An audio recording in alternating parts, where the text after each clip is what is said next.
नमस्कार दोस्तों, मैं सचिन त्यागी और मेरे YouTube channel homeopathy with Sachin में आप सब लोगों का बहुत बहुत स्वागत है। और उम्मीद करता हूँ आप सब लोग अच्छे से होंगे और अपना ध्यान रख रहे होंगे। आज का जो हमारा टॉपिक है वो है नाक से खून बहना, नोज ब्लीड या एपिस्टेक्सिस भी उसको बोलते हैं। एक्चुअली अभी ठंड आ गई है और नाक से खून निकलना केवल गर्मी की समस्या नहीं है। जितनी समस्या गर्मी की है उतनी ही समस्या ये ठंड की भी है, क्योंकि ठंड में भी बहुत सारे केसेस में बच्चों में भी और जिनका ब्लड प्रेशर बढ़ता है उनमें भी नाक से खून बहने की जो प्रॉब्लम है वो बहुत कॉमनली जो है देखी जाती है। आजकल ज़्यादा ठंड का मौसम है, इसलिए ये इस टॉपिक पे वीडियो बनाना मैंने ज़रूरी समझा और ये वीडियो मैं आपके सामने लेके आया हूँ। तो चलिए स्टार्ट करते हैं।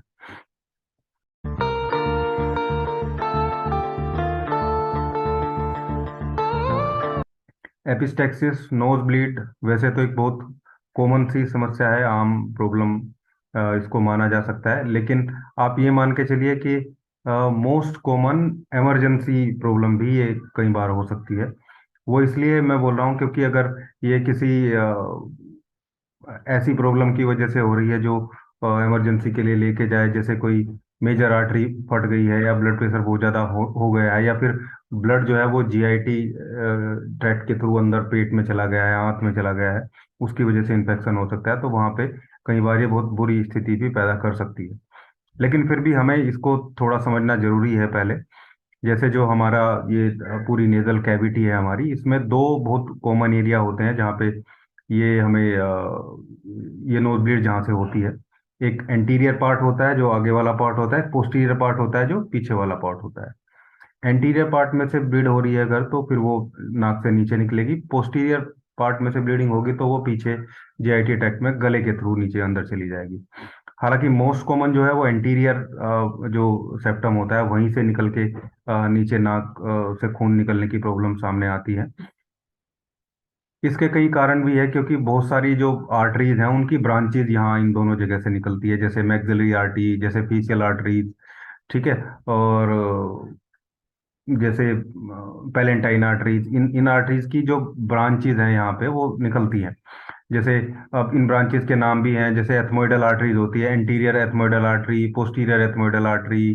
ठीक है। और ग्रेटर पेलेंटाइन आर्टरीज, सुपीरियर पेलेंटाइन आर्टरीज, ये सारी चार पांच छह आर्टरीज जो यहाँ पे होती हैं इन दोनों एरिया में, वो उस उन में से किसी एक आर्टरी के फटने से ही नोज ब्लीड जो है वो देखी जाती है। कारण बहुत सारे हो सकते हैं, मैकेनिकल कारण भी हो सकता है। लेकिन एक कारण ये भी है कि खासकर जो एंटीरियर वाला एरिया होता है, एंटीरियर नेजल सेप्टम जो हमें देखने को मिलता है, उसमें क्या होता है कि वो थोड़ा सेंसिटिव होता है। सिंगल प्रोटेक्शन लेयर वहाँ पे होती है, मतलब बहुत ज़्यादा प्रोटेक्टिव एरिया वो नहीं, वहाँ पे हम उसको देखते हैं। तो कोई फॉरेन पार्टिकल अंदर नाक में, जैसे बच्चे उंगली दे देते हैं, या कोई चोट लग गई या कोई मैकेनिकल इंजरी हो गई, उस उन सारी कंडीशन की वजह से भी जो अ, इस आर्टरी से इन किसी भी एक आर्टरी से खून निकलने की प्रॉब्लम जो है वो देखी गई।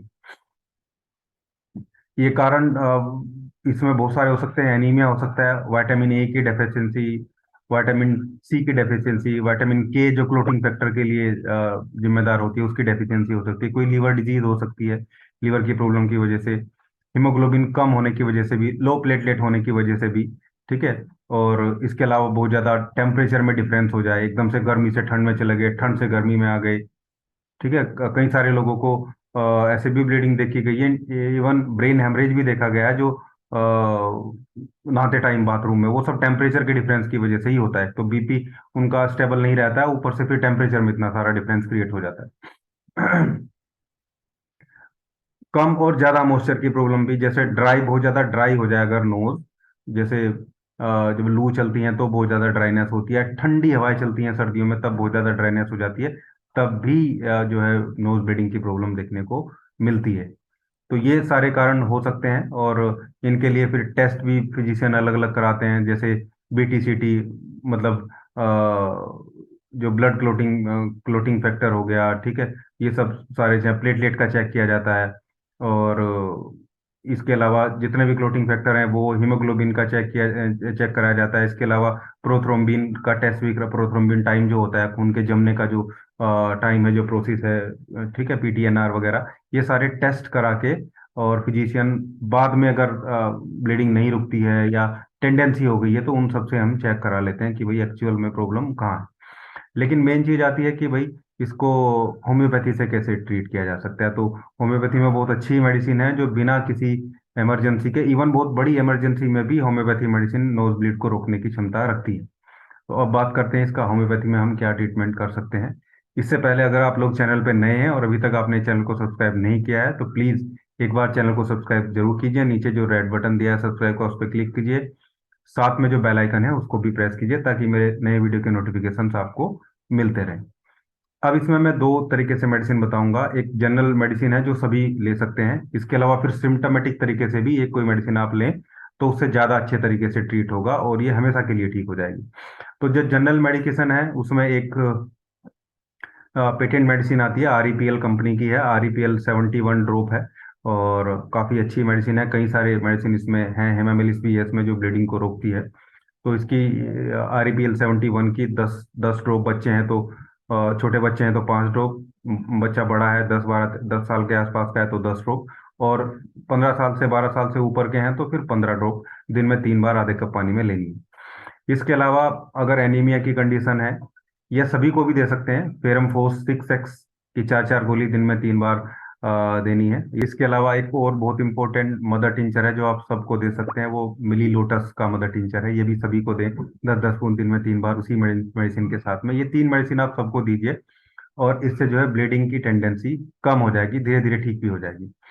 फिर एक मेडिसिन आप इसमें लगाने के लिए भी यूज कर सकते हैं और काफी इम्पोर्टेंट मेडिसिन मेडिसिन है, और ट्राइलियम पेंडुलम जो इसका मदर टिंचर आता है उसको रुई पे डाल के थोड़ा सा 4 5 बूंद और नाक में यहाँ प्लग कर दें ताकि वो सूंघ के अंदर चली जाए उसकी वेपर से। एक ड्रॉप डाल भी सकते हैं, लेकिन अगर रुई में भी रख देंगे 5 बूंद तो वही काफी है।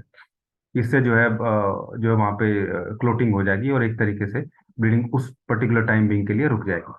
अब हम बात करते हैं थोड़ा सा सिम्टोमेटिक तरीके से कैसे हम इसको ट्रीट कर सकते हैं। जैसे कुछ लोगों को हाई ब्लड प्रेशर की वजह से आर्टरी फटने की प्रॉब्लम रहती है, तो ऐसे लोगों को ग्लो 9 30 की 2 2 बूंद जीभ पे 3 बार कुछ दिन तक देंगे तो उनकी ये प्रॉब्लम सोल्व हो जाएगी। ये तो था हाई BP के लिए। इसके अलावा कुछ लोग ऐसे भी होते हैं जो जिनको इसमें उल्टी के सेंसेशन, नोजिया, वोमिटिंग लगातार बने रहते हैं, तो उनको इन स्टार्टिंग की जो मेडिसिन मैंने बताई है इनके साथ में इपिकोक 30 की 2 2 बूंद जीभ पे 3 बार कुछ दिन तक देनी है, उससे ठीक हो जाएगा। इसके अलावा बहुत सारी लेडीज ऐसी होती हैं जिनको मेंसेस कम होते हैं या नहीं होते हैं, उनको क्या होता है मेंसेस के ड्यूरेशन में ब्लीडिंग तो कम होती है लेकिन उनके नाक से ब्लीडिंग आने लगती है। ऐसी फीमेल को आप पल्सेटिला 30 की 2 2 बूंदे जीभ पे 3 बार आपको देनी है और उनकी दोनों प्रॉब्लम ठीक हो जाएगी, कम मेंसेस वाली भी, एमेनोरिया वाली भी, और जो नाक से ब्लीड होती है वो भी। इसके अलावा अगर बच्चे हैं, बच्चों को बहुत सारी ये प्रॉब्लम देखने को मिलती है, तो बच्चों को एब्रोटेनम 30, ये जो स्टार्टिंग की मेडिसिन मैंने बताई है, मिली लोटस, फेरमफोस और REPL, इनके साथ आपको एब्रोटेनम 30 की 2 2 बूंदे जीभ पे बच्चों को जरूर देनी है। यही अगर बुजुर्ग हैं, 50 साल से ऊपर की एज वालों को ऐसी प्रॉब्लम देखने को मिलती है, सिम्टोमेटिक जो सिलेक्ट हो गया वो ठीक है, जो सबको दे रहे हैं वो भी ठीक है, तो फिर आप एगरिकस 30 की भी बूंदे जो हैं 2 2 बूंदे जीभ पे 3 बार लगातार कुछ दिन तक देंगे तो ये प्रॉब्लम ठीक हो जाएगी। इस तरीके से हमें देखना है। एक और प्रॉब्लम देखने को मिलती है जो फीमेल्स में मेनोपोजल कंडीशन होती है, मेनोपोज होने के बाद में कई बार नोज ब्लीड देखने को मिलती है, तो वहाँ पे लेकेसिस 30 बहुत अच्छे से काम करती है। लेकेसिस 30 की 2 2 बूंदे जीभ पे 3 बार आपको देनी है। तो इस तरीके से आप ट्रीटमेंट करेंगे तो आप देखेंगे बहुत अच्छे रिजल्ट आपको मिलेंगे। और बस ये ध्यान रखना है, REPL 71 जिसमें हिमामेलिस भी है, और फेरम फोस 6X, और साथ में मिली लोटस का मदर टिंचर, ये सबको कंटिन्यूस चलाना है और सिम्टोमेटिक तरीके से कोई एक रेमेडी सेलेक्ट करके देनी है। आप लोग देखेंगे कि एपिस्टेक्सिस के सारे केसेस 100% क्योर हो जाएंगे। तो ये था आज का वीडियो और ट्रीटमेंट। उम्मीद करता हूँ आप लोग को अच्छा लगा होगा। अच्छा लगा है तो लाइक कीजिए, शेयर कीजिए, चैनल को सब्सक्राइब कीजिए और बेल आइकन को प्रेस कीजिए। Thank you.